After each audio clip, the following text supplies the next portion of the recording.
I call this meeting to order. This is a regular meeting of the Northfield Public School Board. Today is Monday, June 8th, 2025. Today is Monday, June 9th, 2025, and the time is 6 p.m. This meeting is being live streamed and recorded. The recording of this meeting will be posted on the district website as soon as possible. Welcome members of the community here tonight to observe the important work being done on behalf of all school district stakeholders. Dr. Hillman, we have some items in the table file. Will you update us? Yes, there are several items in the table file this evening for the board's consideration. There are 2 overnight field trip requests for the high school volleyball team. There are a number of personnel items, including appointments, increase, decrease, change in assignment, and resignations or declined positions. We also have the end of the year enrollment report as part of the packet as well. Those are the table file items for this evening. Thank you very much. If there are no objections, we will add these items to the agenda as we move forward. Is there a motion to accept the agenda as presented? Motion. Okay, moved by Jen, second. And by Jenny, thank you. All those in favor say aye. Aye. Opposed? Okay, motion passes. Okay, item 3 is our public comment, and we do have one community member signed up, and so I will read our guidelines. This is an opportunity for residents, business and/or property owners, parents, guardians, caregivers, students, and employees of the Northfield School District to address the board. All comments to the board must adhere to the guidelines set in place by District Policy 206 regarding public comment. This is not a time to debate an issue, but only for the board to hear your comments. You are prohibited from making comments about specific students, staff, and administrators. The board respects and values input, but when it relates to a specific individual or to a specific matter, this input must be heard by the appropriate personnel, including the building principal or superintendent, and not during an open meeting of the school board. You will be gavelled out of order if your comments are not in compliance with this guideline. Please address the board from the podium. After being recognized by the chair, identify yourself, and if you represent a group, we require that you limit your remarks to 3 minutes. You're not allowed to yield your time to another person. It is expected that members of the public will address their remarks with civility and respect. Personal attacks by anyone addressing the board are unacceptable. The board has allotted up to a total of 30 minutes for public comment at a regular school board meeting. I will now begin to call those who have signed up to speak in the order in which they signed in. Vice Chair Corey Butler will be monitoring the speaker's time. He will signal each speaker with the time they have remaining at 1 minute, 30-second, and 10-second intervals. Again, please make your comments as brief as possible, but no more than 3 minutes. Right, and then I will call Karen Mader. Welcome, Karen. Thank you, Dr. Hillman and school board members for giving me this time. My name is Karen Mader, and Northfield has been my home since 1990, where my husband and I raised 2 children, graduating in 2009 and 2011. I'm here today as a mother and now a grandmother with a career as a registered nurse since 1972. As a nurse, I'm bringing attention to the public health epidemic of gun violence that is unique to our country. I had a chance to talk to Dr. Hillman at Pride in the Park last summer, and just last weekend I talked to Amy and Claudia, school board members. Thank you for that time. Be Smart information is being disseminated to dozens of Minnesota school districts over the past 2 to 5 years. Be Smart focuses on adults taking responsibility for safe storage of firearms and teaching adults ways to talk to children and other adults about gun safety. I know Mary Louise Groh has spoken about the Student Pledge for Gun Safety. Be Smart and the Student Pledge are wonderful pairing of students and adults taking action and ownership toward change. Northfield has a competitive clay target trap shooting teams that model and practice gun safety and know the risks. That's just a wonderful tool to have within the district. I would like community-wide endorsement to make a larger impact. This would include the school district, the county sheriff, local police, fire and rescue services, the PTO, and maybe veterans associations. Where do I begin? Well, I'm starting with you. And there is a book for each of you, which is in the office, and then some information about Student Pledge that's available to each of the board members. Thank you. Thank you. Our next item is announcements and recognitions. Dr. Hillman, do you have any announcements or recognitions? We do. We have several announcements and recognitions this evening. We want to congratulate Karina Johnson and Annika Johnson for qualifying for the Girls State Golf Tournament, and also congratulate Will Cashin, Griffin Kennelly, Miles Poole, Darren Stewart, Max Munoz, and Elias Eckern for qualifying for the Boys State Golf Tournament. Both of these tournaments will be held on June 10th and 11th at the Bunker Hills Golf Club. So I want to congratulate our golfers. Too numerous to individually mention, we want to congratulate the 26 Northfield High School track and field athletes who qualified for the state meet. And that will be at St. Michael Albertville this week on June 11th and 12th. So congratulations to our track teams. I want to congratulate Tiffany Courtbine, a teacher at Greenville Park, who has been chosen as one of 25 teachers from across Minnesota to receive a scholarship to attend this year's National Agriculture in the Classroom Conference in late June in Minneapolis. Teachers were selected for their commitment to connecting with students through agriculture and through everyday learning. So we're really proud of the work that Tiffany Courtbine has done. She really started the Farm Day and a number of other elementary school agriculture programs or experiences that have been really valuable for our students. We want to congratulate Northfield High School's yearbook program that received the Jostens National Yearbook Program of Excellence Award for 2025 at the gold level. The award recognizes engaging yearbooks that reflect a broad representation of the student body while helping to develop skills such as communication, collaboration, and information and communications technology literacy. So we want to thank all those who worked on the yearbook and congratulate them on being recognized by Jostens. We want to congratulate the Northfield High School Bleacher Captains Program for earning a Minnesota Promising Practice Award. Northfield High School was one of 10 honorees celebrated at the Synergy and Leadership Exchange Character Recognition Awards earlier in May at St. Mary's University of Minnesota. Bleacher Captains is a leadership program that fosters positive school spirit at athletic events. Students undergo training to guide their peers in modeling positive enthusiasm and to avoid disparaging players, fans, or event officials. Students and community fans are encouraged to cheer positively for Northfield High School, and the Bleacher Captain program fosters pride and unity among students while setting a standard for respectful behavior and serves as a model for other students in district. So that was started, Bubba Sullivan started that several years ago when he was in the activities director role. We're really proud to see it get recognition at the state level.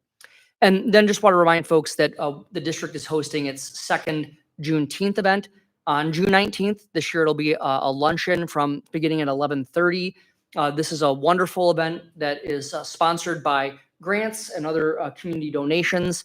And this year we have Assistant Commissioner Patrice Bailey. So Assistant Commissioner Bailey is with the Minnesota Department of Agriculture, and he's going to specifically talk in his keynote address about the contributions that our BIPOC friends and neighbors have made to Minnesota agriculture. So we're very excited to have this connection between Juneteenth and agriculture. Again, due to the generous donations from HCI and from Nuger, we are able to offer a free lunch from Rose's Jamaican Kitchen. So that will be starting to be served at 11:30 on June 19th, and the entire community is welcome. We're happy. Only the first 100 people get food though, so show up early if you want the food. Those are your announcements and recognitions. Excellent, thank you. Board members, do you have any recognitions or announcements? Amy? While we're thanking generous donors, I also want to thank Sony Pictures and Carleton College for making it so we could have a film screening of Karate Kid, which was starred. We had a local alum, Ben Wong, class of 2016 from the high school, is the new Karate Kid, and he asked if he could do a film screening for students. So we were able to invite quite a few middle and high school students to attend, and it was all done without spending a dime of district money. And we had this great event for the students with Ben there answering their questions, and the students had the best questions in the world. It was really fun. So thank you to Sony Pictures and to Carleton College for making that happen. Excellent, and thank you, Amy, for being the contact person. visionary on that. Anyone else have recognitions or announcements? I would just like to say thanks, Amy, for organizing that event. You did a great job. Well done. Okay, we will move on to item number 5, which is our items for discussion and reports. First, we have Superintendent Focus Areas End of the Year Report. Dr. Hillman will present the end of the year report on his focus areas for academic year 24-25. Tim, could you bring this up on the screen for me, please? Okay, so in the board packet, you received the third of 3 updates each year. For as long as I can remember, myself and previous superintendents have provided either goals or focus areas for the year. This year, there were 5 focus areas, and I'll just highlight the highlights of the final report for each. The first focus area is really about prioritizing the implementation of our new K-5 mathematics curriculum.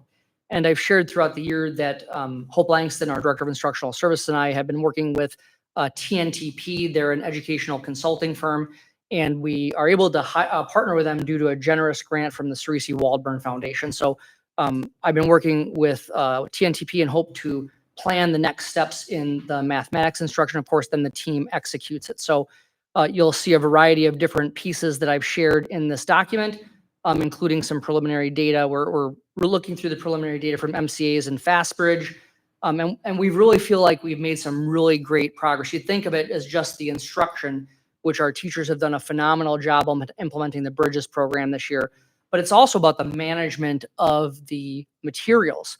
The district has invested several $100,000 in this high quality instructional materials, and there's a lot of manipulatives with that program. So for example, just having a plan to collect all of those items at the end of the year so that we can, they just don't stay with the classroom, then they become redistributed based on what grade levels teachers are leading next year, et cetera. So it's about inventorying so that we don't get stuff that's lost. Again, a commitment to stewardship.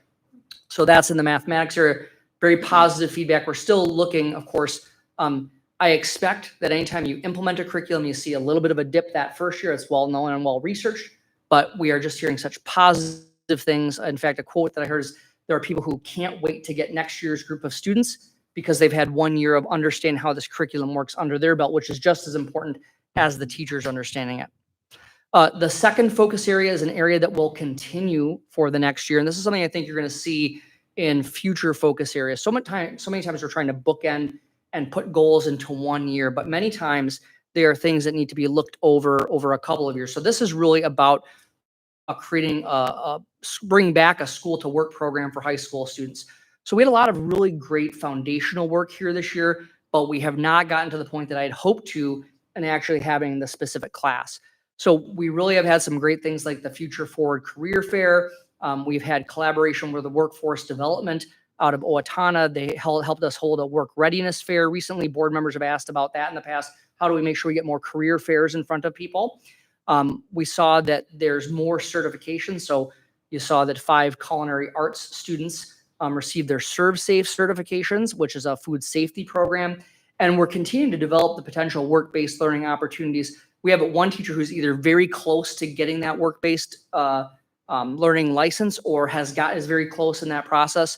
So that is going to be something you're going to see continued for the next year. And likely that development of partnerships is something that's going to have to continue into the future. We held that first Northfield School District Leadership Development Institute this year. We had 30 people who ended up completing their certificate. And I included in the packet the feedback from that particular, the final survey of that group. So we had 30 people who attended a really robust leadership session over several, I think it was 5 sessions. And we were very pleased with people's participation and then the results that people really felt it was valuable. So that's something we had wanted to do for some time. I'm really pleased that we were able to teach 30 people about a lot of the leadership tools that we use within the district. We were able to get the KYMN radio, thanks to the partnership with KYMN radio. We were able to start something we started by calling it Profiles and High Performance, but we ended up calling it the Doing Good Things for Kids podcast. And so we have recorded 8 episodes so far, and I've linked them in this report. So you can go ahead and you can see it's really a variety of different folks, high school teachers, elementary teachers, middle school teachers, custodians, our school board chair, high school principal, Aaron Bailey from Community Ed. So really just a great holistic overview of this. And it was a lot of fun. And I just really want to thank KYMN for their support. I did ask Logan Wells if he could provide some data about that.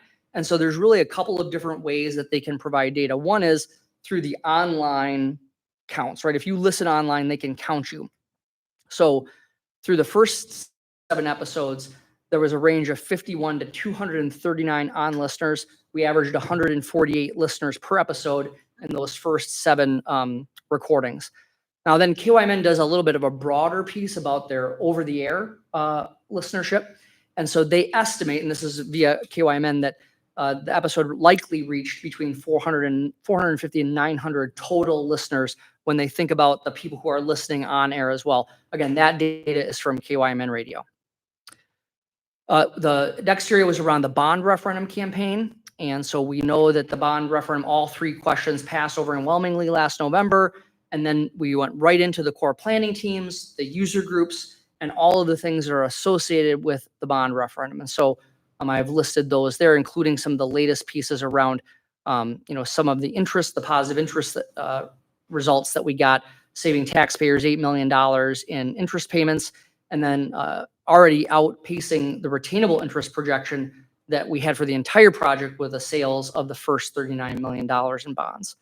I want to thank everyone who helped, with that educational campaign, and of course, the folks who are helping us do the real hard work of designing and all the financial management of it. I also linked in there, I was really pleased that KYMN Radio did a special segment about the project design and financing on June 4th. So that included an interview with myself, Josh Cooper from Knutson Construction, Sal Bagley from Mold Architects and Engineers. And then they also did a lot of work analyzing the financing of the bond, and they reviewed a number of board meeting footage, and they've integrated quotes from Val, and they just explained to the community how our bonds financed, how does that work. And so I encourage people to listen to that 45-minute interview.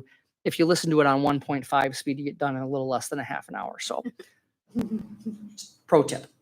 The final part is our commitment to continuing to seek feedback from our BIPOC families. And so we've been, for 9 years now, we have been seeking feedback specifically from our Hispanic families. And then and our Indigenous families. A couple of years ago, we added a Black Parent Advisory Committee. Of course, all of these are open to everyone in the district. Anyone who's in the district is able to attend these, but the topics are really focused on serving families in those affinity groups. And so we did some things that were similar to last year. We've done some things that are different. We started to integrate some more activities like the Step Africa performance that we did in January. And then we will have the second Juneteenth event, again, free to the public and paid for by grants and private donations. So I've also listed a number of other June 2025 updates, including an area that was not on our focus list at the beginning of the year around the budget, priority-based budget reduction process, Legislative Action Committee, a number of other items there for your consideration. So that is the focus area report. I'd be happy to answer any questions or let the report stand as is. Great, thank you. Very thorough. Any comments or questions? Amy? I have a comment and a question. My comment is, I have been on this board for 8.5 years now, and I have to say from, being on it for that long, and I just am so impressed by the amount that you've accomplished this year from, the referendum and all the work you put into that, and the budget prioritization project. Those were both huge, huge projects that took a lot of your time. And then, adding on all of these additional items that it's just a lot happened in this academic year. So thank you for staying on top of all of this. And then, the fun things that you threw in there, which I'm sure are fun for you, and they're really good, but I'm just amazed that you had the energy to do all the podcasts and to do all your extra work with the superintendent's organization and all of those extra things you did. So I wanted to thank you for that and just say, wow, thank you. My question is though, I've been listening to your podcast, Doing Good Things for Kids. It's a fun podcast, but after a time, it sort of rolls off the KYMN website. And I want to ask if we have a spot on our website where we're listing it all. And does KYM ever unlink their podcast? Do they ever get old and unusable? Because I think we should. They're timeless. You know, there's so that people can listen to them a year or 2 years from now and still love hearing from those people. So I want to find a way to preserve them on our website if we're not doing that already. Yeah, great question, and thank you for your kind comments, Amy. As I tell you all the time, it's a privilege to get to do this work in this place with such great people. So I don't believe that at this point that the KYMN files cycle off, but it's possible they could in the future. So KYMN, we have a shared Google folder that I will validate that they've put all of the files in there, but the agreement was that I would get the files afterwards. I'm going to look to Kelly because we have put every single one of these in our family updates. And then I think, is this also posted under the area where we put the regular KYMN? So we can add it. We have a section where we post all those other board review files and are happy to do that. Thank you. Anyone else comment or question? Okay, Jenny? Thanks, Claudia. I just have two questions regarding the focus area number 2, the developing the school to work program area. And these questions are for Dr. Hillman. Could you describe some of the action steps that we would need to get that course up and running? Yeah, so I think the first thing is we have to have the licensed teacher, which I know that we have a teacher who he has either completed it or is very close and is in the career technical education area. So we're very close. That's the first step, right? You have to have a licensed teacher. The second step would be to gauge interest, right, amongst two different groups, I would say. One would obviously be students, right? And I don't have to think about that too much. I know that there would be an interest level in students. Then the second part is continue to develop the partnerships with those employers in the community, because to have a school to work program, you obviously have to have the employers, right, who are willing to engage in that part of the process. In the past, years ago, when this was a more popular thing, I would say, across the state, employers would not only, have the student come and, work on their site, but they would also, depending on each school, provide some feedback, right, about how the student did. So there was like a form or, some kind of feedback that they would provide to that work-based learning teacher so that a grade could be given. That's where the Workforce Center group has been very helpful. There's a number of programs that, as we try to put this together, where there are some opportunities for students to, for the employers to actually get some reimbursement for them paying these students, right? So sometimes that has been a variable with these kinds of programs as the economy, the natural evolution of the economy. There's times where an employer might need more workers, right? And this kind of program is really great for them. There's other times where they haven't needed as many. And so sometimes it could be a barrier. Sometimes these are unpaid, right? That's happened from time to time. Sometimes they've been paid. So that's developing that. What is that matrix, if you will? Because I don't think it's going to all be the same, right? I think there are some employers that would qualify for this support from the Workforce Development Center that is working very closely with the Chamber of Commerce. And I think some others may be in different venues. So those are really the next steps. The final piece would be to make sure that you put that the course is in the course catalog for students to register, obviously. So, and there's a handful of other things, action steps of, there have to be some parameters, right, around a program like this when you have students working in the community. All of those things are doable. To me, the first piece is making sure that we have a licensed teacher who has the room in their schedule, right, to be able to do this. The second is to make sure there's students who are interested. I'm fairly certain there are. And then thinking about how do we create those formal partnerships with the employers. And so we'll tell you the good and the bad. We did not make the traction on this focus area this year that I had hoped we would. But we did create a lot of foundational things that I think will help us moving forward.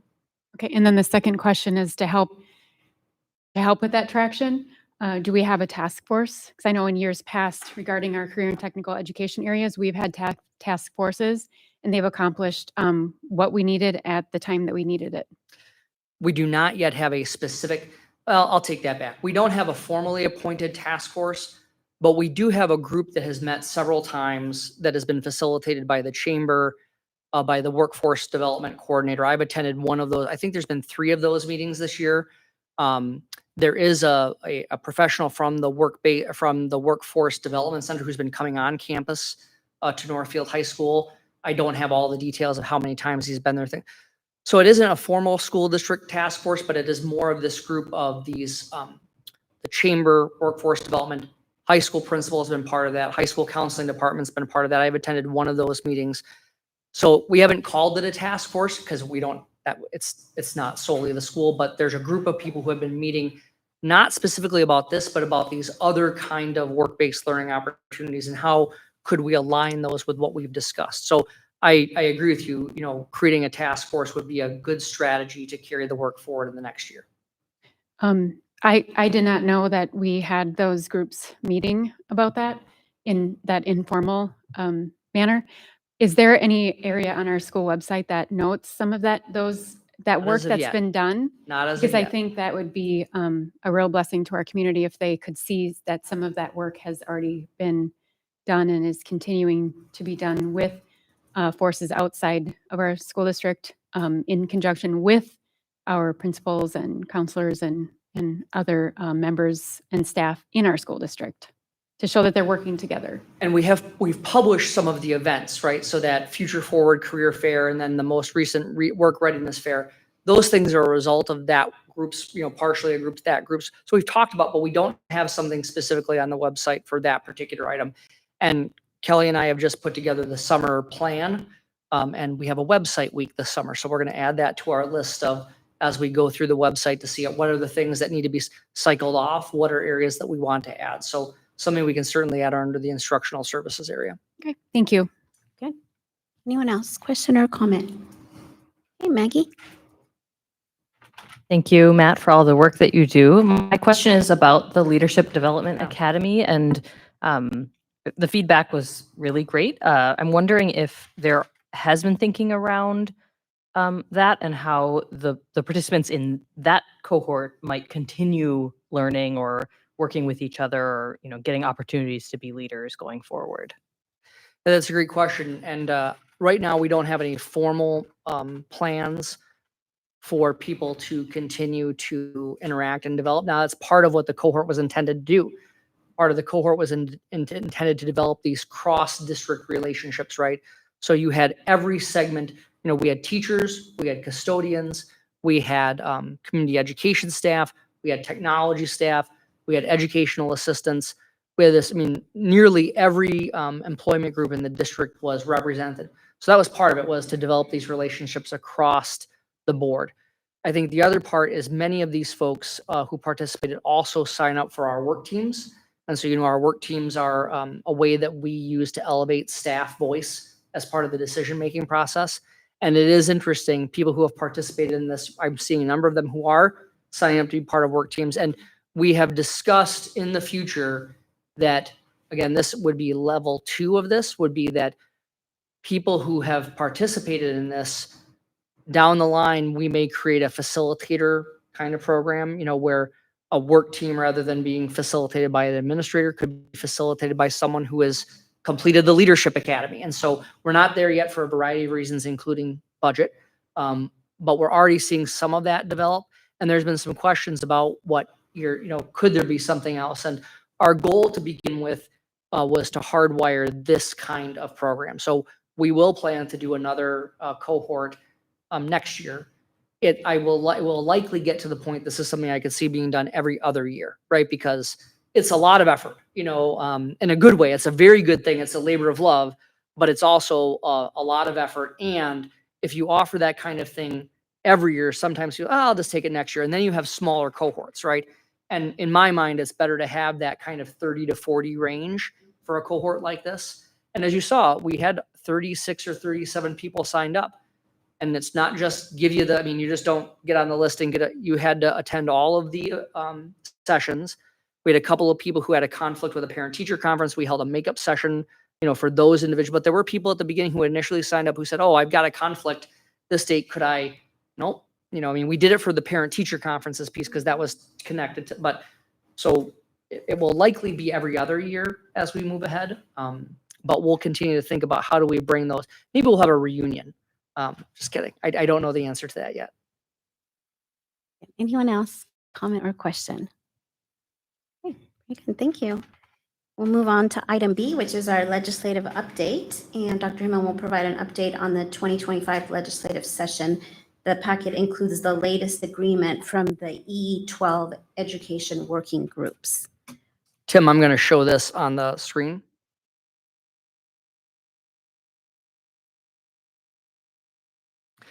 So my understanding is as we speak, just at the beginning of the meeting, we saw that the Minnesota legislature is debating the E12 bill. And so we understand that what I have on the screen in front of you is what is being considered today. So this was a very difficult session. There are some real wins from our legislative action team.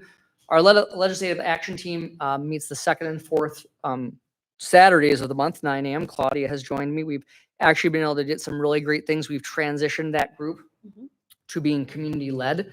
So we have 2 community facilitators who have been alternating on and off. There were a few things that we really focused on. One was when there was a part of the Senate bill that would have dialed back the inflationary indexing of the per pupil formula. We focused a lot of work on that. So I'm going to tell you what's not in here to begin with, right? Which I think is just as important as what's in there.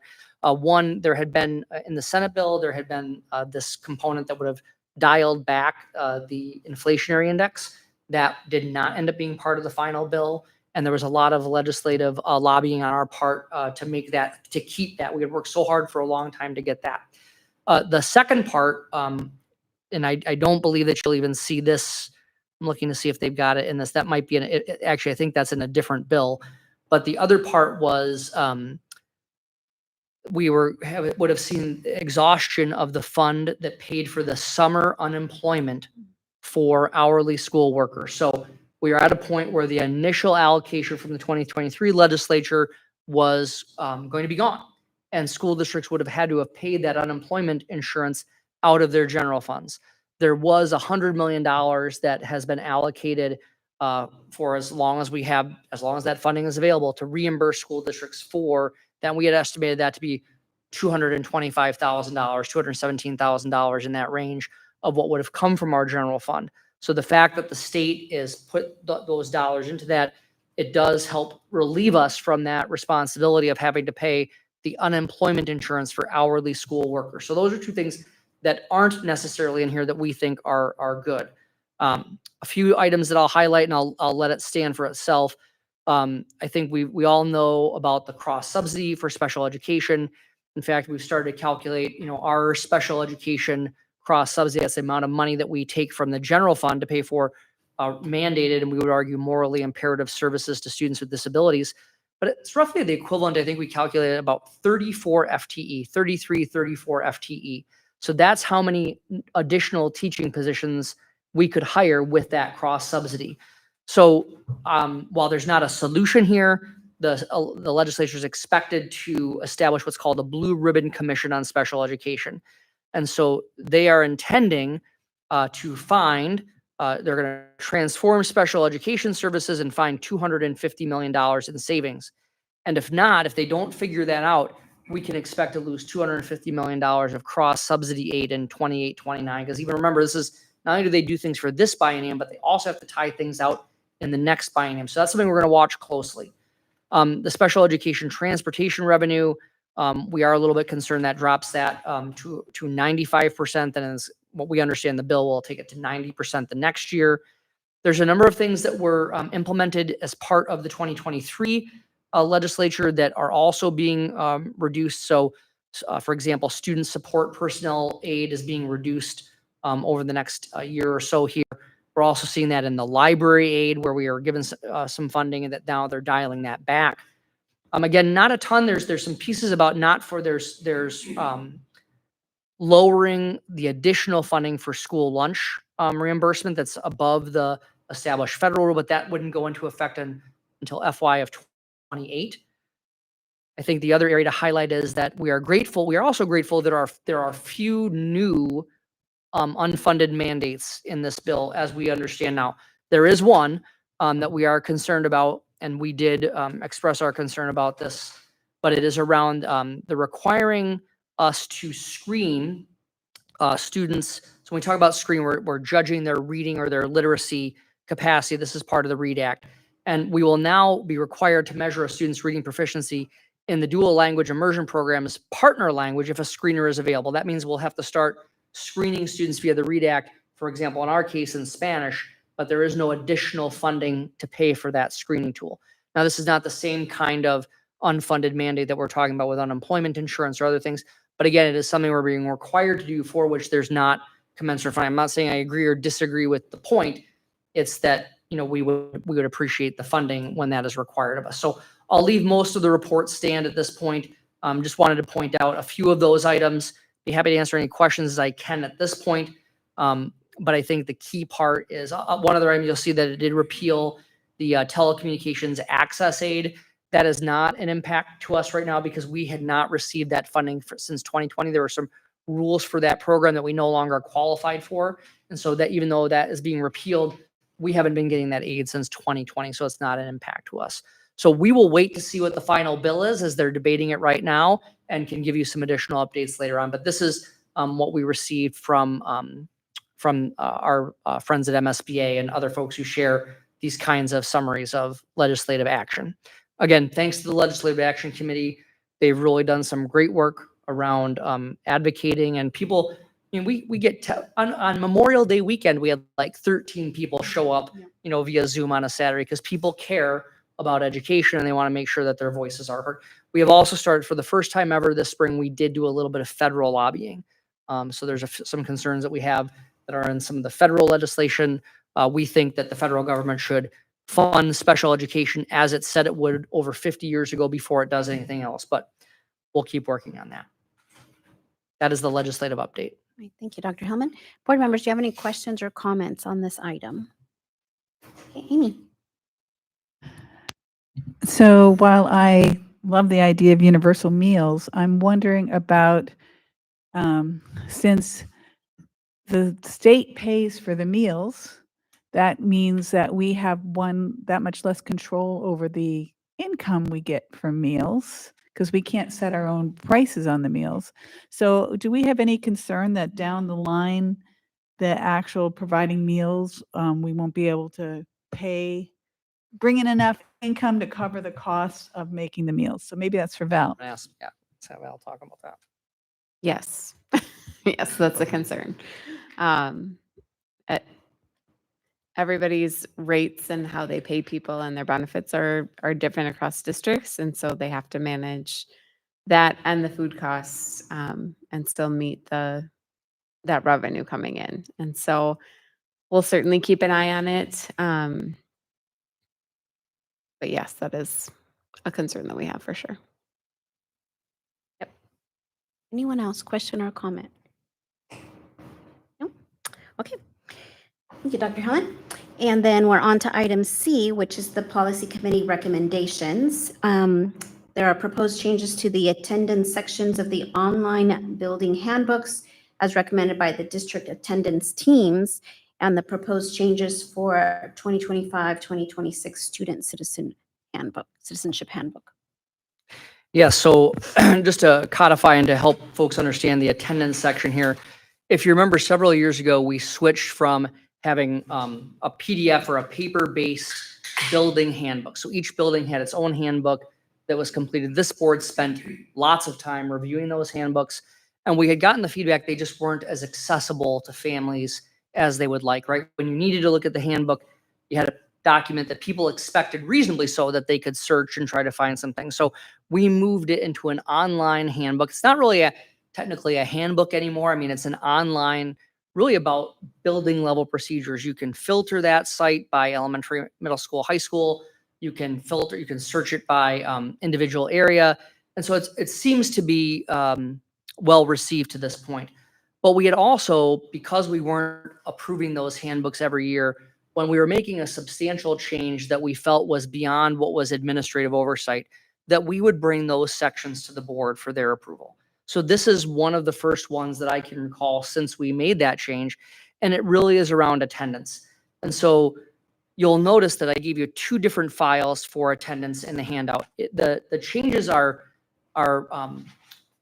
both in the content and in the flow. So the attendance team, which was made up of literally a couple dozen people, it included administrators, front office staff, health services, student information system administrator, our family engagement liaisons or attendance liaisons who are talking directly with families about their students' attendance, staff team members, including social workers and counselors, teachers, a variety of different folks.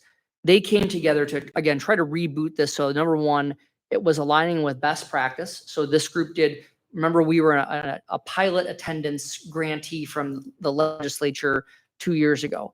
And so this, or a year ago. So this gave us some dollars to really take a look at our attendance practices and procedures and really polish them so that they are much more clear, predictable, and respond when a student needs assistance. Normally, with something like this policy, we would do a strike through underline for you. The rewrite is substantial because of the way it flows and because some of the changes in data. So we gave you side by side. To summarize it, what the attendance team has told me is that it really is intended on tightening up some of the more ambiguous language. You did have some circumstances where different buildings, and this is not uncommon in Minnesota. In fact, it's almost impossible to actually look at attendance rates across the state because every school, and I'm not talking about every school district, I'm talking about every school can sometimes code different absences or the same absence in a different way. And so in our case, we're really trying to tighten up those ambiguous parts, make it predictable. So if I have an elementary school student and a secondary, that the processes and procedures are similar, and really to also help make sure that we can intervene when we see a student who is, I think when people think kids who don't attend, I think they consider the 1970s version of a truant, right? Somebody who's skipping school and doing something they shouldn't do. That's not really the case, in fact, most of the time. So it's about how do we intervene with students who are out, even if it's excused for a significant period of time. Do they need additional support? Do the parents need additional support? Things like having people get doctor's notes and having our health services staff assist with some of those things if needed. And the intent is to lay this out clearly so there's enough intervention points that parents and students have enough information to know, okay, yep, I need to be at school. Here are the conditions where I shouldn't be at school. If someone's sick, we obviously want them to stay home. People are going to have college visits. They're going to have other things, but we just want to tighten it up so that it is more predictable across the system and that there are additional ways that we can intervene earlier. And so we're not asking you to approve this evening, but we just wanted to bring this forward. We do think, especially attendance does have consequences, so we think the board should approve the changes. And I know that we've had members of the policy committee who have gotten to see this a couple of times, and so be happy to take any questions or have any dialogue around this. Thank you. Board members, do you have any questions or comments on any of the documents? Okay, Jenny? Thanks, Claudia. First, I have just a general question. Is the attendance area the only proposed change portion for the manual? Yes, right now, these are the only proposed changes at this time. Do you foresee other areas needing change? It could be. We do ask buildings every year if there are areas where they feel they need to be updated. I have not yet heard other areas that are updated. If there's an area that you would like us to take a look at, you can certainly get us offline and we can take a look at it and see if there's some other things that need to be updated. Okay, and then I also have some specific questions within these proposed changes. First being under the elementary level. There's an area that states a follow-up by the district truancy coordinator will take place, and then if appropriate, an educational neglect report will be filed with the county social services. After how many absences would that take place? I don't see a number. Okay. I just don't want it to be We'll vague. get that for you before, we'll get that information for you. I have a number of days in my head, but I'm not going to say it out loud because I'm not sure I'm right. So can I check on that and get back to you? Yeah, yep. And then a second part to that question would be, would the district then be required by state statute to file that report, or is that something the district just devised on their own? There has been a statutory piece to my knowledge in the past around educational neglect, but I'm not sure that that's the only time that you have to do it. I think you can do some things locally. That's part of what this attendance pilot piece is. These are great questions, and we'll bring that answer back to you at the next meeting. Okay, and then under the middle school portion, I was wondering if you could describe what the lunch detention means? Yes, I believe that in middle school, when they have a lunch detention, it just means that they are eating lunch. I believe that they're eating lunch in the office, but they're not sitting with their friends. It's a separate place where they're eating lunch. Okay, and then also within that same middle school portion, again, a number for that to constitute an excessive amount of excused absences, which would be located in number six. Number 6, okay. So you're asking about when a student, the statement says when a student has accumulated 7 unexcused absences? Number 6, I have stating consequences of abuse of attendance policy when students have accumulated an excessive amount of excused absences. So can I ask you, are you looking at the 24-25 or the 25-26? Um, In the middle school, middle school. page 4. I don't see a page number. Oh, you have it on there. Okay. What's the heading? It is number 6 for the middle school, where it says consequences for unexcused absences. Is that the one we're looking at? Consequences of abuse of attendance policy. Consequences.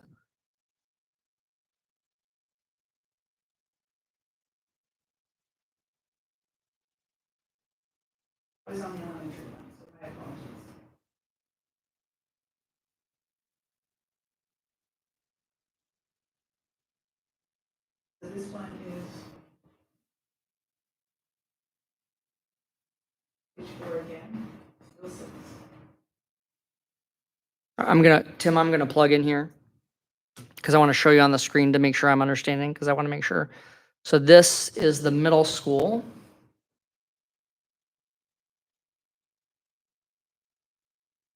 So we're looking at the middle school item. This is the document that we're looking at here. I'll make sure we're looking at the same one because there's 2. There's the ones from last year and the ones from this. So we're looking at number 6.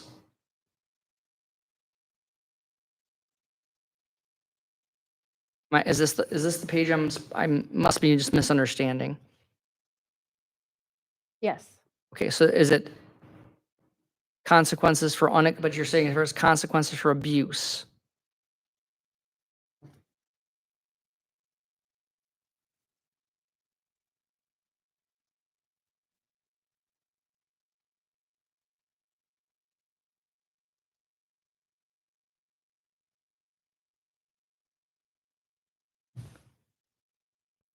Okay, let's take a look. Either I did. Yeah. Oh, okay, yes. This is a great question. So the one you were looking at, that's the old one, 24. So I gave both of them. I gave the 24 exactly what you're saying, right? As We to why changed it that's, to 7. they're changing it in the next one to saying, to further define. So it's an excellent example. Normally we would do this with strike through underline, right? So you can see we struck out this area and we've given the new language. But, and the policy committee folks can attest to this, the way that they rewrote the entire procedures to be an easier flowing way for people to read, it nearly became impossible to do the traditional strike through underline. So what you were looking at, and I can understand how it would have happened, is that's the current language. And the new language, which I will switch over to, so that consequences for abuse of attendance policy, what you will see is that here in the middle school, for example, you're seeing that these attendance guidelines are much more, this was tightening up the language. So you will see the even personal absences around putting in 5 days, as a limit to be excused. And then those unexcused absences and the consequences that you're seeing again, that when a student has 7 unexcused absences during the school year, school officials can file truancy with the county. So they're taking exactly that issue that you had in the previous language, which was not as specific as it should have been, and they're trying to address all of those things. So I'm sorry, I tried to make it so that there was one in one file and another, but it became too difficult to highlight the changes. So then that number is 7. It's 7 for the And- unexcused absences, And that's yes, proposed for the next school year. correct. Okay, thank you. And I do plan actually to ask the attendants, to have Carrie Duba, who is one of our instructional systems coaches, come and talk about the work of the attendance team at the next board meeting. It really felt like it was a good timing because there's been some really good results there. They've had some excellent return on that investment.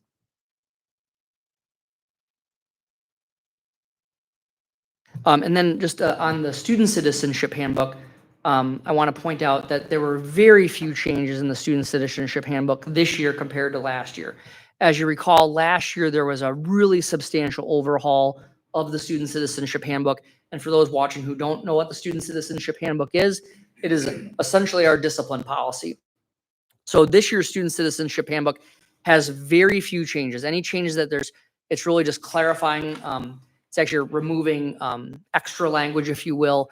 And then because we know most people are reading this online, we've developed some online forms for reporting things like bullying and harassment, Title IX issues.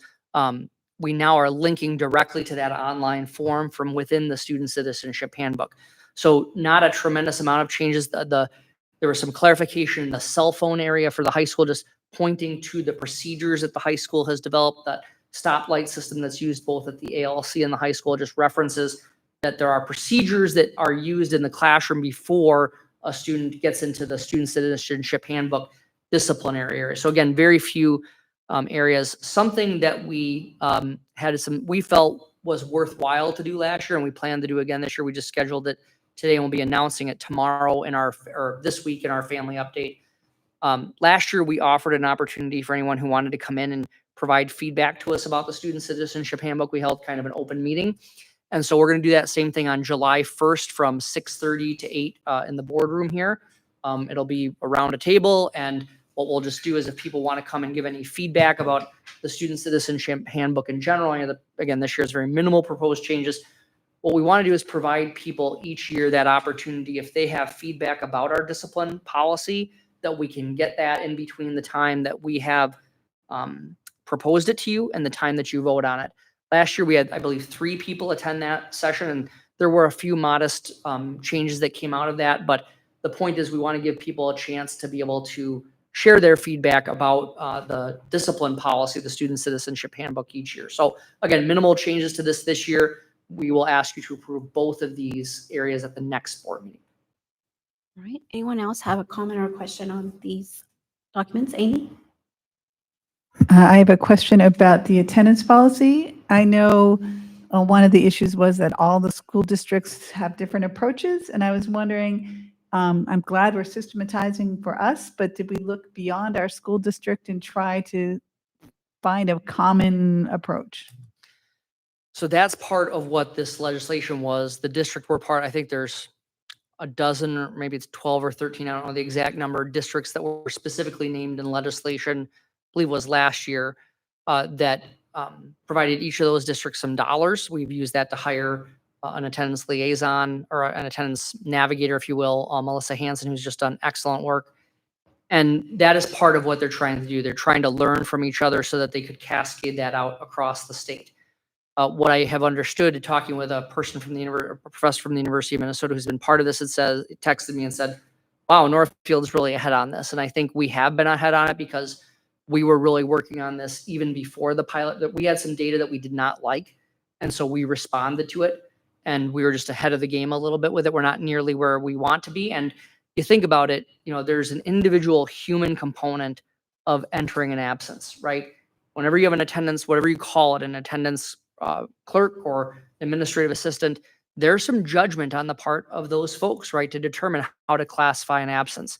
And so I think the point of the pilot is to be able to continue making sure that we share that kind of information across the pilot districts. The Minneapolis Public Schools, they were named as the coordinator of the pilot program. And so these folks meet fairly regularly to discuss successes and challenges. So we are having those conversations as part of the pilot group, but it is a long way from being solved. Good one. Anyone else? Maggie?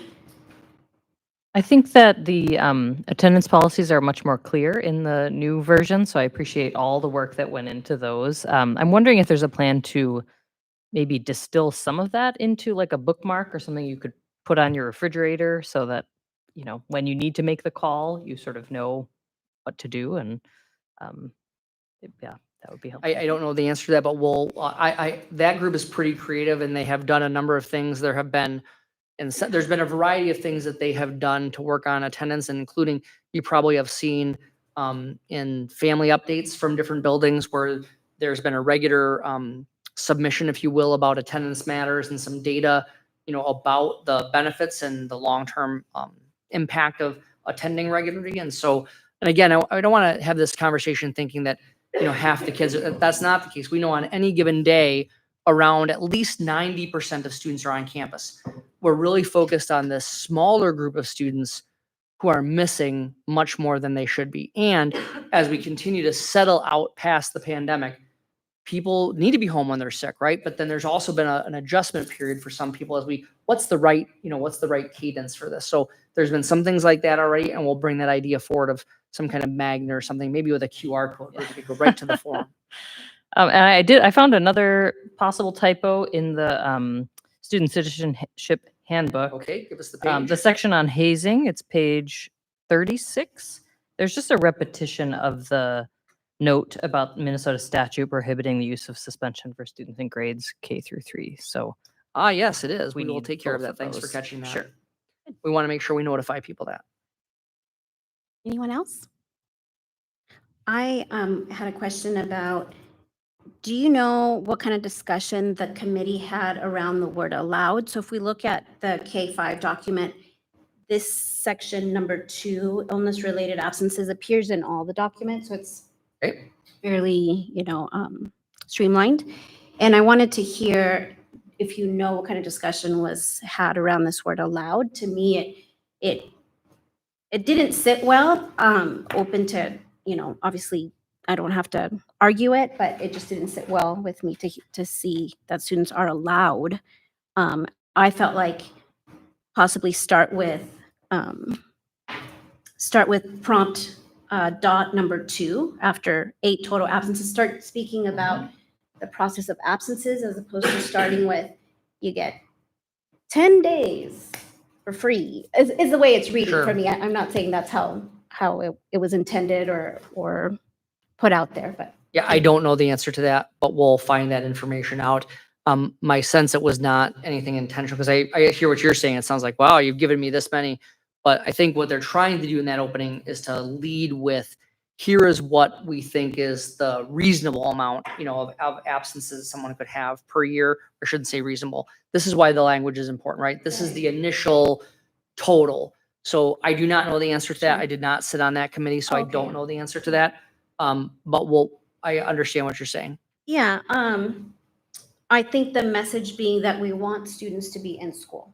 And then Correct. there are occasions when, as you already stated, we want them to stay home. If they're Right. ill, we want them to stay home, but it's not ill with a headache, but ill with possibly contagious there are boundaries on telling someone you feel sick. And obviously the parent is always going to have the final word on if their child needs to stay home or not. But on the messaging from our district, I feel should start with it when you have to be absent, as opposed to you can be absent this many times, and then on top of that, categorizing what kind of absences we have. So I appreciate that feedback, and Yeah, we'll bring hopefully it it back. communicated that fine. And then the other item would be, again, around personal absences, there's a section, let's see, it's item 4. And there's, is that new, the Google form?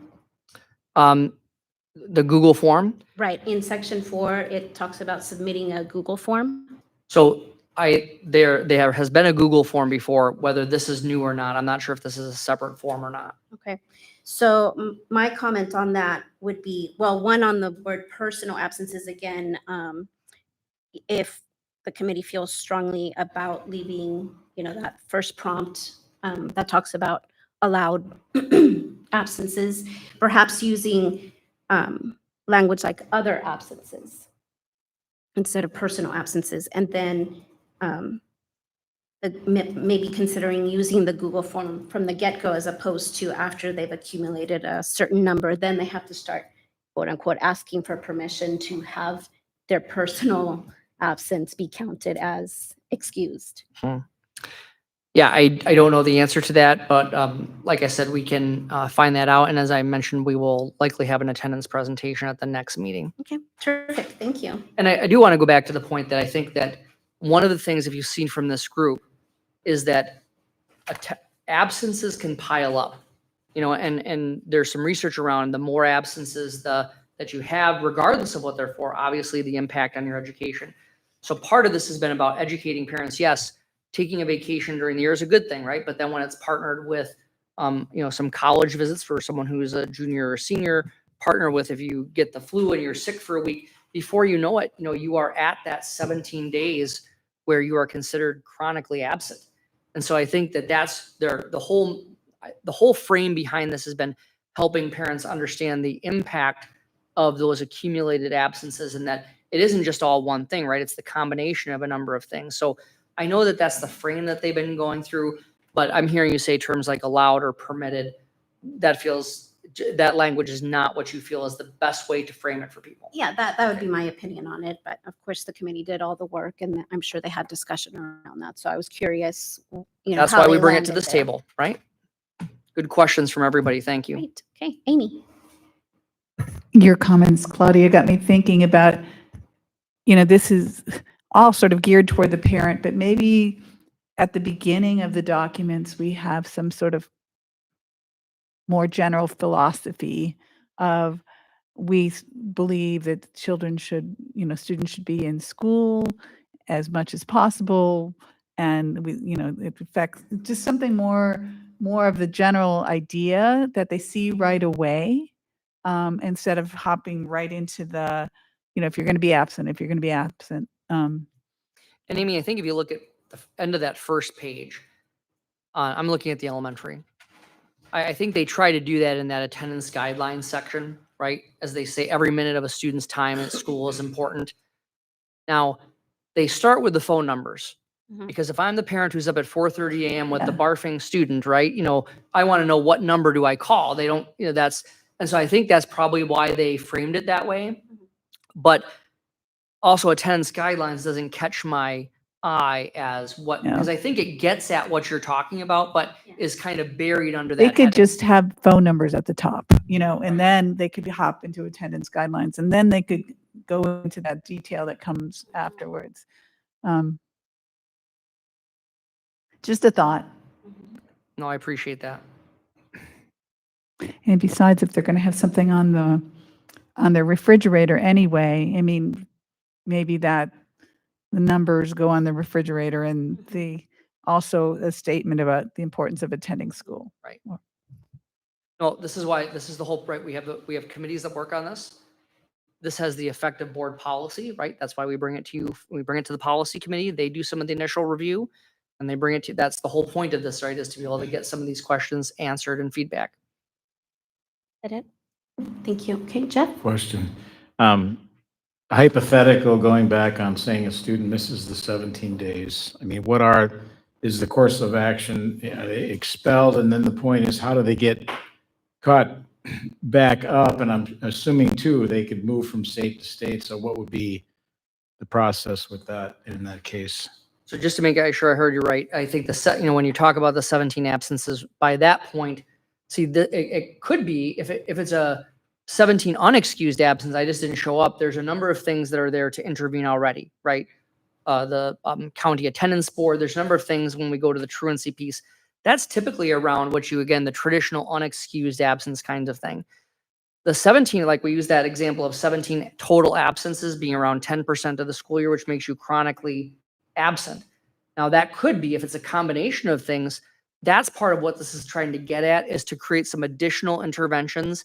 If I have excused absences, What they're referring to as personal absences, I appreciate that clarification, but that's things that are, they're excused, but they're also things that maybe I could have chosen to do some of it you can choose to do, others you can't, activities related, things like that. You're still missing class, right? You're still absent. So for some students, Jeff, the traditional unexcused absences, there's a very clear piece of when it's reported to the truancy board, the kinds of things that the truancy board can do, et cetera. But some of these others where it's a mishmash of different reasons, there isn't always those same interventions because students wouldn't have reached a threshold that they would have been getting those interventions. That's part of what the attendance policy is intended to do.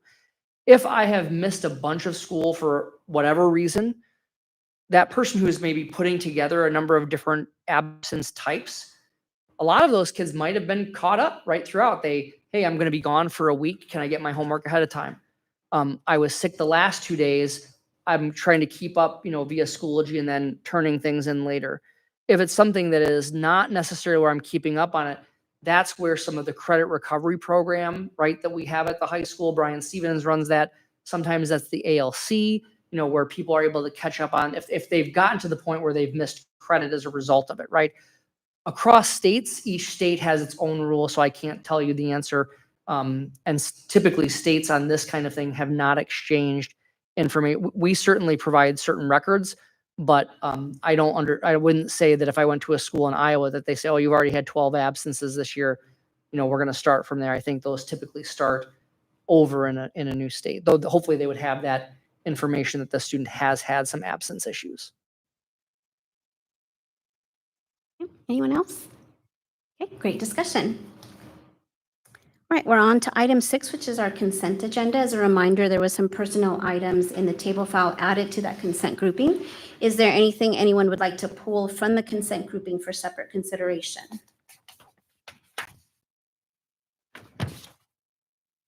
Okay, is there a motion to approve the consent grouping?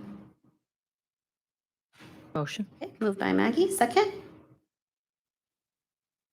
Okay, I'll second that. All right, all those in favor say aye.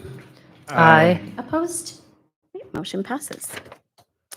Next is our items for individual action, and we have 4 of those. First, we have the proposed 24-25 construction budget.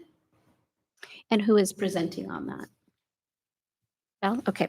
So the budget was presented at May 27th board meeting. The construction fund is a separate fund used to record all operations of the district's building construction funded by the sale of the bonds. And the total income sources for the 24-25 school year are $41,080,609 with projected expenditures of $1,750,000. I'll take a motion first, then we can discuss. Is there a motion to approve the proposed 24-25 construction budget as presented? So moved. Moved by Amy, thank you. Second?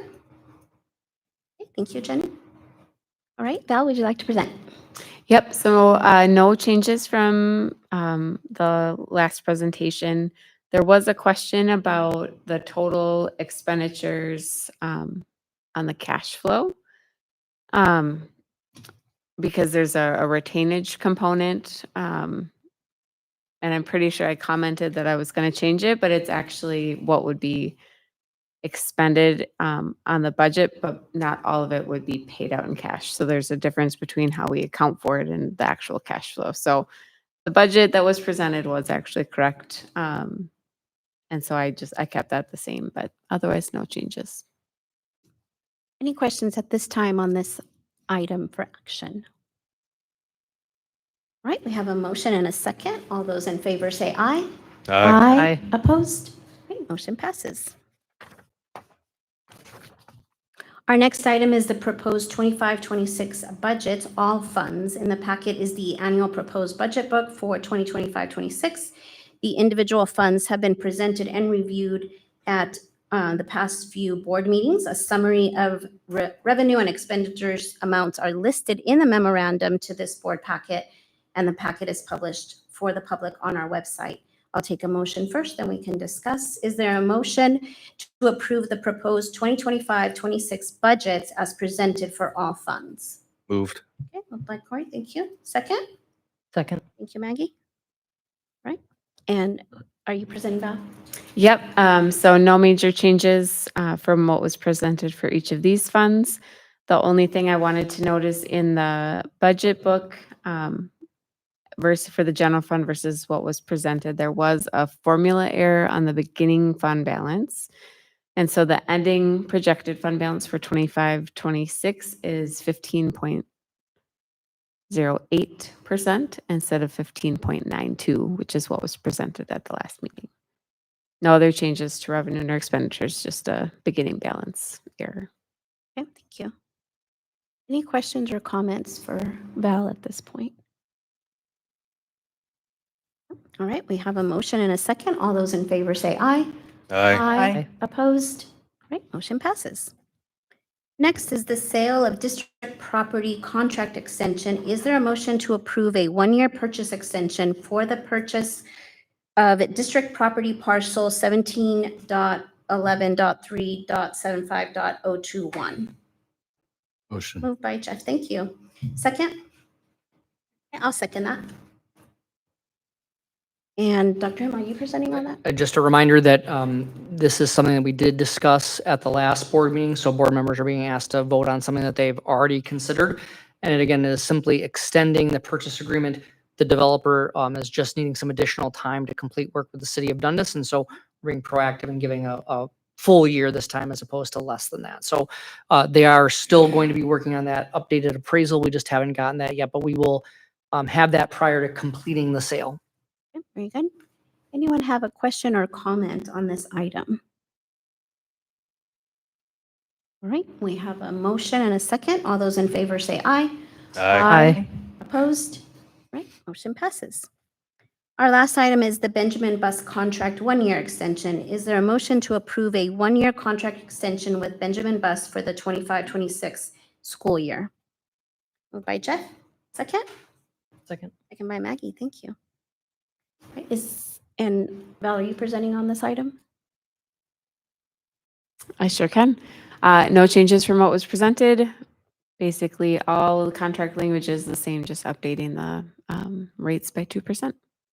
Thank you. Are there any questions on this item at this point? Questions or comments? No? Okay, all those in favor say aye. Aye. Opposed? Okay, motion passes. Thank you. Next is item 8, our items for information. We have a construction update number 11. There are a couple of items that I'm going to highlight. I want to highlight that we're starting to get into the process of some real nuts and bolts of some of the design work, obviously, and then a number of other things that are associated with the project. So there's a traffic study underway right now. We're also getting to the point where there's enough design completed where we're going to be having some security review meetings. So to begin with, we're taking the design, doing some security review internally, and then we'll be working with first responders to show them, for example, here's where the lockdown line is. Here's how a fire truck would access this part of the building. So we're continuing that internal work, and then we'll bring in those professionals at that point. Again, right now it's still all lines on paper, right? So we're able to make any adjustments as needed. So just that part. Building standards review is really important. This is setting the standard for the kinds of materials or systems that we would consider. So our buildings and grounds department, and just give you one example, whether or not pipes are welded, right? That's a design, could be a design standard. That's not always the case, but we could set that as a design standard. So those are the kinds of things that they're working on for those building standards review. That meeting's coming up later in June, and that will really affect how the specifications are written for the bid. So that's a really important part. I also want to highlight that we have had our meeting with the Xcel Energy Enhanced program around energy design. So what will happen there is we've met with them. They are going to show you, based on what we see, here's what we anticipate the energy efficiency of this building to be. And if you did this, this, and this, the example that was given that you probably wouldn't do is if you did install triple pane windows, it would be this much more expensive and it would take you 65 years to pay them off. That was an example. Probably won't do that, but that's an example. And then depending on the options that we select to make part of the building, there can be some substantial rebates from Xcel Energy based upon implementing some of those energy design principles. So just that's something we're concerned about, wanting to make sure that the building is energy efficient as possible, both for our stewardship of our environment, obviously, but also because of the operational savings that we could have as a result of having a more energy efficient building that uses and costs less on our utility bills. And then just want to point out, we are doing the geothermal Darcy. We're looking at the Darcy system for the geothermal wells. They are doing some on-site work on June 16th. It does not appear that it's going to impact any traffic or events, but we are notifying some of anybody who would be in the area where those wells are going to be tested. And thanks to the city of Northfield and their carbon reduction fund, $25,000 was from that fund toward the test wells. It did not completely cover it, but it was certainly a partnership there. So that is the highlights from the construction update. Excellent. Thank you so much. Board members, do you have any questions or comments on the construction update? Okay, Amy. I want to hear a little more about the energy efficiency. I know we have a community member who's especially interested in that, and I don't know whether Excel comments on every component of the building or, how, I just want to hear more about that. And we're gonna have to wait for more because we've had our initial meeting with them and we don't have the report back yet. So I'm not able to yet to tell you what they're recommending, but once we get that report, we're happy to share more. Thank you. Fair. Anyone else, comment or question? All right. Item B is the end of the year enrollment report, and you'll find that in the table file. Dr. Himman will review the June 2025 end of year enrollment report. So you can see on the screen here that this is hot off the presses. We just got this afternoon. So you can see the highlighted data for each building. You'll see that our last day of school, we had a full-time only of 3,691 students. And it's behind our projections, but when we weighed in the weighted component, as you heard from Val's financial forecast in January, it's been closer to what the projection was, and we'll just have to do that calculation yet. So I also want to point out that we've committed to showing class sizes. So you see the elementary class sizes on this page. A couple of items I want to highlight is you do see two items. I'm going to go into a little greater detail on one of them based on a question that a board member had shared before the enrollment report.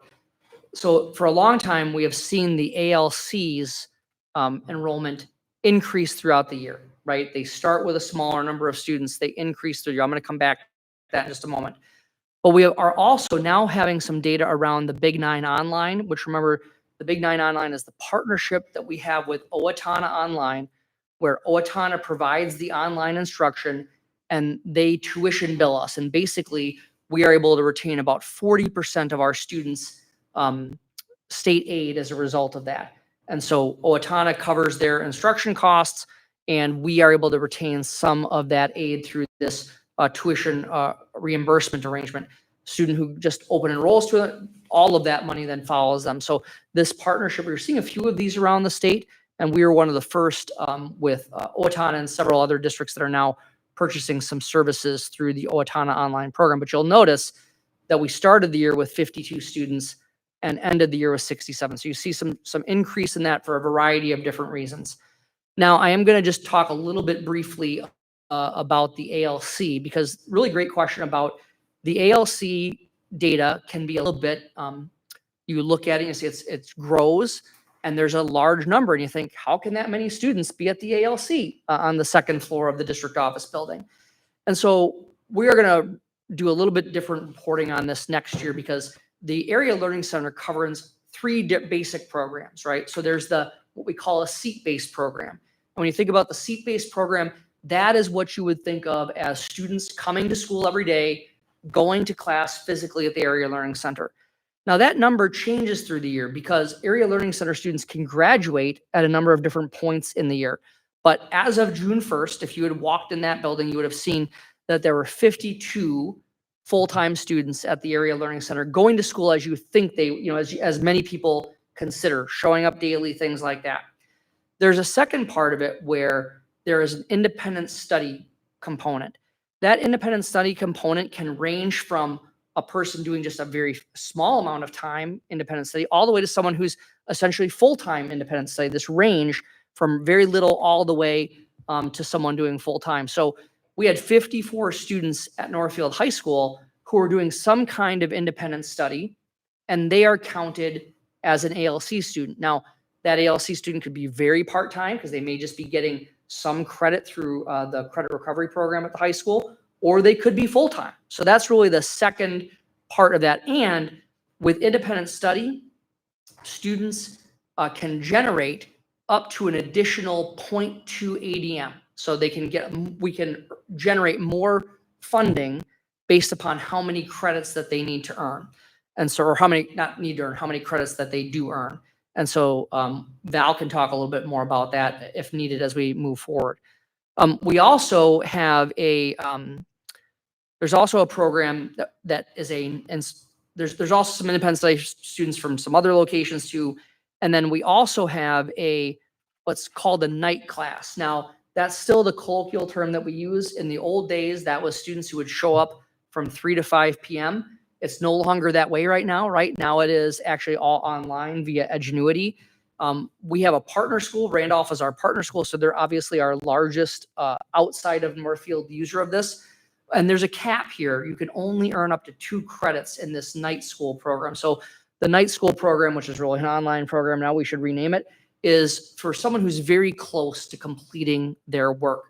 And so the trouble that we have from time to time when we're reporting ALC data is that there are times that there's duplicate count, right?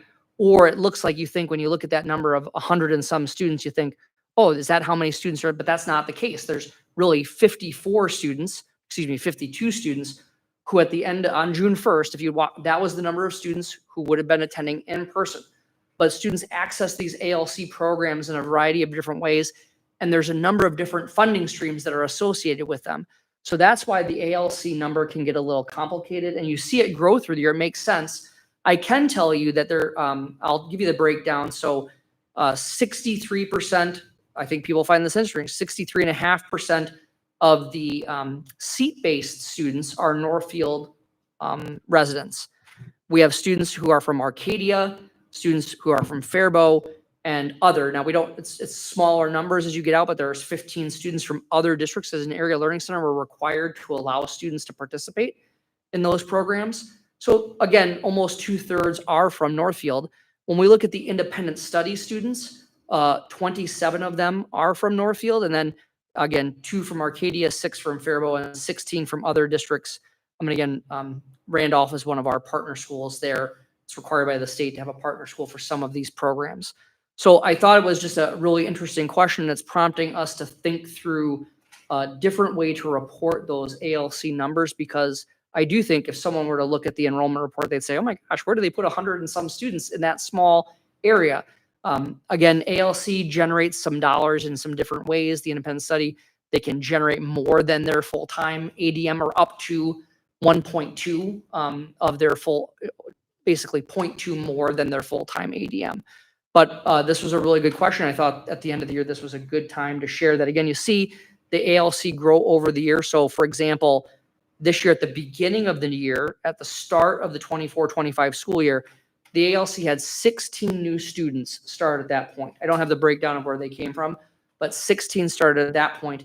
And then the next largest is actually at the beginning of the second semester when 17 new students started. So remember, the ALC has 8 grading periods as opposed to 4. So students are able to move to the ALC at any one of those 8 grading periods. But that data we thought was interesting for you as well. So total overall, there were 60 students who attended the ALC this year who weren't there last year, if that makes sense. Okay. Yeah. And we're going to clean this spreadsheet up, and it's something I'll provide to board members in a future bulletin just to give you some additional data. Great. Great. Any questions or comments on the enrollment report? Okay, Amy? So I just want to partly make sure I understand you right. So the students who are doing Ingenuity are counted as part of the ALC, and they could still be a full-time high school student in the high school, but they want to get their Japanese language class or something through Ingenuity. Is that how it works? Or No, so yes and no.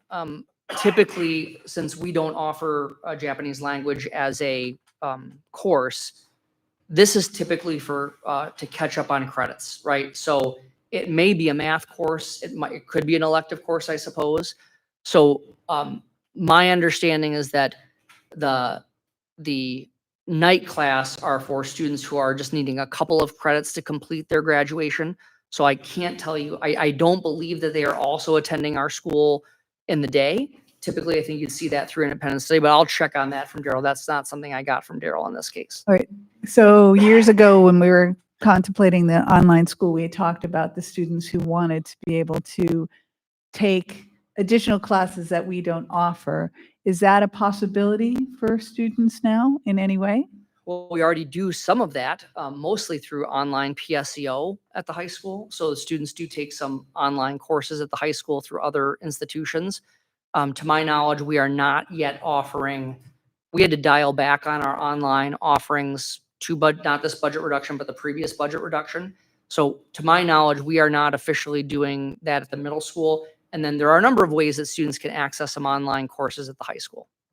Okay, but they're still, does that mean we lose half of a student if they take online Sometimes it depends. PSEO? I think that there's a variety of ways. Sometimes it's sometimes it might not be a college credit bearing course, but they are able to take it for high school credit. So we've seen that with health sometimes, or some other courses but those are one-offs right now.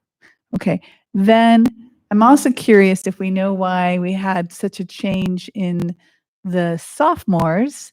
It looks like, we lost sophomores from the high school to go to the online program, assuming they're the same people, but if anybody has contacted them to see if there's a reason why we had, 10 or 12 sophomores leave the high school to go online. I would just be curious. Yeah, I don't have that. We haven't, again, we just got this report, the end of year report today. So we have not done that level of detail as of yet. Thank you. Great. Anyone else? Question or comment? All right, thank you. Our next item is our future meetings. Those are July 14th, 6 p.m. It's a regular board meeting in this boardroom. Monday, August 11th, 6 p.m., another regular board meeting. And August 25th, 6 p.m., a regular board meeting, again, in this boardroom. That's all the business that we have tonight. Is there a motion to adjourn? Motion. Okay, moved by Jeff. Is there a second? I'll second. All those in favor say aye. Aye. Opposed? Okay, thank you. Motion passes. We're adjourned.